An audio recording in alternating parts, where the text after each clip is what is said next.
Bonjour à tous et bienvenue sur cet épisode du podcast de la puissance mentale. Aujourd'hui, j'ai juste envie de vous dire un grand merci. C'est un épisode qui, je pense, va pas trop durer longtemps, mais c'est un épisode un petit peu de célébration. Et je vais vous donner aussi quelques chiffres et surtout quelques points importants parce que aujourd'hui, à l'heure où j'enregistre cet épisode, eh bien, nous avons atteint les 100 épisodes du podcast Puissance Mentale. Alors, c'est vrai que si vous allez sur les plateformes, peut-être que vous allez voir épisode 76, 80, etc. et qu'on n'a pas encore, a priori, atteint les 100, alors qu'en fait, on les a atteints. Je vous ferai une petite capture d'écran, mais c'est parce qu'au début qu'on a commencé le podcast, on a mis épisode 1 pour quand je proposais des relaxations, épisode 1 quand je proposais des interviews, etc. Donc, du coup, c'est un petit peu tout chamboulé, mais concrètement, là, on a dépassé on a dépassé celui que j'enregistre aujourd'hui dépasse les 100 épisodes puisque on a concrètement diffusé plus de 100 épisodes. Et c'est intéressant parce que je me souviens de ce moment où j'ai réfléchi, où je me suis dit, OK, comment je peux partager du contenu? Comment je peux faire en sorte de créer un lien qui soit à la fois solide, qui soit de confiance avec les gens qui m'écoutent?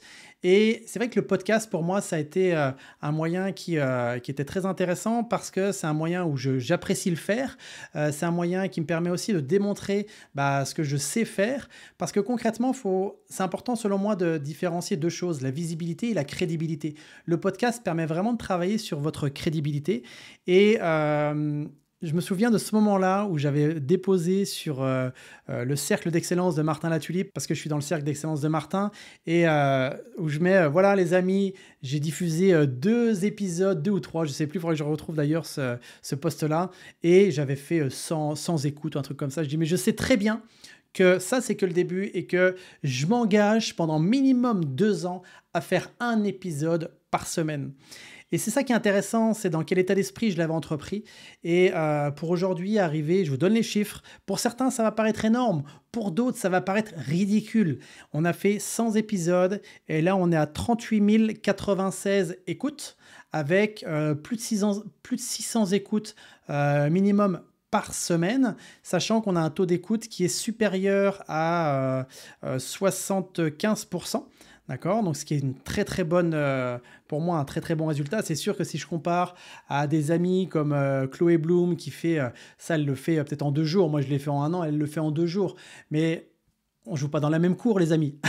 Elle, ça fait des années qu'elle a ouvert son podcast. Il a cartonné. D'ailleurs, si vous souhaitez aller écouter, il est très très bien, le podcast de Chloé. Mais moi, je me compare à moi-même, en fait. Je me compare pas aux autres. Et je sais que j'observe ma progression, j'observe ma régularité, j'observe la performance. Et surtout, ce que j'observe, c'est le lien que ça crée avec les gens. Et je me rends compte que les gens, en écoutant tous les podcasts et tout ça, j'ai aussi augmenté considérablement les clients qui sont venus à moi, des gens qui ont décidé d'aller plus loin pour se former en coaching en préparation mentale, en hypnose. Certains même m'ont découvert avec le podcast et aujourd'hui, je les accompagne. Bref, ça a créé un vrai lien avec les gens et parce que concrètement, au bout de 100 épisodes, tu vois l'énergie de la personne. Tu vois un peu, tu ressens ce que transmet la personne. Tu vois si la personne, elle est crédible ou si à chaque fois, c'est de la surface ou au contraire, si ça va un peu plus en profondeur, même si évidemment, on est toujours limité sur un épisode de 10, 20, 30 ou même 1 heure. Mais dans tous les cas, ça permet déjà de voir de quoi il s'agit lorsque la personne partage son expérience et son expertise. Donc vraiment un grand merci pour tout ça. Et d'ailleurs, pour ceux qui aimeraient se lancer dans un projet quel qu'il soit, je vous invite à peut-être faire un parallèle à ce que moi j'ai fait. Maintenant, prenez encore une fois ce qui est bon pour vous. Mais au début, j'aurais pu me comparer dans les premières semaines, les premiers mois, par rapport aux copains, que ce soit Chloé, que ce soit François Lemay, que ce soit des gens comme Cédric Michel, tous ces gens qui ont des communautés de dingue, et me dire, ah mais attends, moi je fais 100, 200 écoutes dans la semaine, ça sert à rien de continuer. Non, je me suis dit, ok, là je pars sur 2 ans et je reste focus. Et semaine après semaine, j'enregistrais des épisodes. Et aujourd'hui, est-ce que il m'arrive tout le temps de me dire « Ouais, c'est génial, je vais faire un épisode ». Non, Et des fois, je me dis, ah mince, faut que je fasse l'épisode. Qu'est-ce que je vais trouver à dire? Mais je me suis mis une sorte de discipline. Parce que si on attend d'avoir toujours du plaisir, si on attend d'avoir toujours le bon moment, l'inspiration, au final, on fait rien. Donc c'est vrai qu'il y a peut-être il y a des épisodes qui ont été moins bons que d'autres et c'est normal. Mais en tout cas, j'ai gardé cette régularité, j'ai gardé cette discipline. Et aujourd'hui, quand on met préparation mentale ou coaching ou etc., ou puissance mentale évidemment, mais quand on met ce genre de mots dans les plateformes de podcast, eh bien, je ressors dans les premiers. Donc ça, c'est vraiment très chouette. Et donc ça permet vraiment une belle visibilité. Et c'est vrai que moi, j'avais décidé que ce podcast-là serait ma source de création de contenu. C'est-à-dire que de ce podcast-là, on en tire des reels, on en tire un blog, on en tire vous pouvez aussi le retrouver sur YouTube. Et ça permet finalement, en faisant un enregistrement, de démultiplier la portée que ça peut avoir.